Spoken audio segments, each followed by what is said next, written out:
بسم اللہ الرحمن الرحیم، شروع کرتا ہوں میں اللہ کے نام سے جو رحمان اور رحیم ہے۔ اس پر کچھ گفتگو ہو چکی ہے تعارف قرآن کے ضمن میں کہ رحمان اور رحیم دو نام ہیں کہ جو رحمت کے مادے سے نکلتے ہیں۔ رحمان میں اللہ تعالیٰ کی رحمت کا جوش، ہیجانی کیفیت، طوفانی کیفیت، اور رحیم میں اللہ تعالیٰ کی رحمت کا دوام اور تسلسل۔ یہ دونوں کیفیات اللہ کی رحمت میں بیک وقت موجود ہیں، جس کا ہم تصور نہیں کر سکتے۔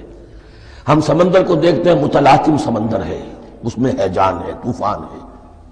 دریا کو دیکھتے ہیں کہ وہ سکون کے ساتھ چل رہا ہے، خاموشی سے چل رہا ہے، بہہ رہا ہے، بس تسلسل کے ساتھ بہہ رہا ہے۔ ہم ان دونوں کیفیات کو علیحدہ علیحدہ دیکھتے ہیں تو ہمارا ذہن ان دونوں کو بیک وقت اس کا تصور نہیں کر سکتا، تخیل ممکن نہیں۔ لیکن اللہ کی رحمت کی یہ دونوں شانیں مستقلاً ہر وقت موجود ہیں بیک وقت، اسی لیے ان دونوں کے درمیان کہیں حرف عطف نہیں آئے گا۔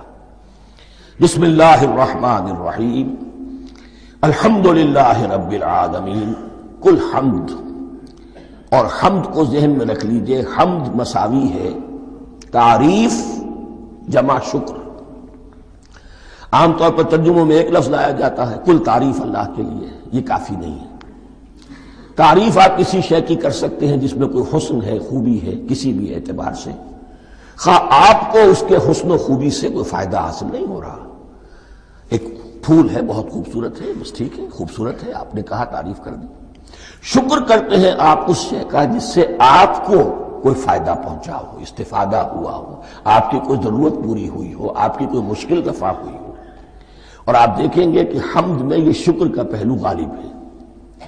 جتنی بھی دعائیں ہیں حضور سے منقول، شکر کے مقام پر وہاں حمد آتا ہے۔ بھوک لگی ہوئی تھی، کھانا کھایا، الحمدللہ الذی اطعمنی وسقانی۔ اب یہاں دیکھیے ترجمہ، تعریف نہیں، شکر ہے اس اللہ کا جس نے مجھے کھلایا اور پلایا۔ آپ بیت الخلاء سے باہر آئے، نجاستیں آپ سے دور ہو گئیں، طبیعت میں انشراح ہوا، الحمدللہ الذی اذھب عنی الاذی وعافانی۔ اور شکر ہے اس اللہ کا جس نے اذیت بخش چیزیں مجھ سے دور کر دیں اور مجھے عافیت بخشی۔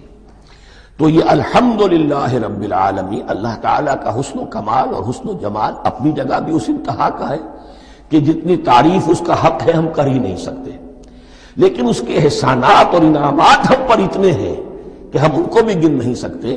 لہذا ایک ہی احصاء ہم نے کر دیا الف لام کے ساتھ، الحمدللہ رب العالمین۔ تمام تعریفیں اور کل شکر اللہ کے لیے ہیں کہ جو تمام جہانوں کا پروردگار ہے، رب ہے، مالک ہے۔ رب میں ایک مفہوم ہوتا ہے ربوبیت کا، اور اس میں مفہوم شامل ہوتا ہے تربیت کا، ربیانی صغیرہ۔ تو مالک ہونا اور تربیت دینا، آپ جس شے کے مالک ہوں گے آپ چاہیں گے اس میں بڑھوتری ہو، اس میں اضافہ ہو، وہ نشو و نما پائے۔ تو یہ دونوں چیزیں آپس میں ایک دوسرے کا جڑی ہوئی ہیں، پروردگار بھی اور مالک بھی۔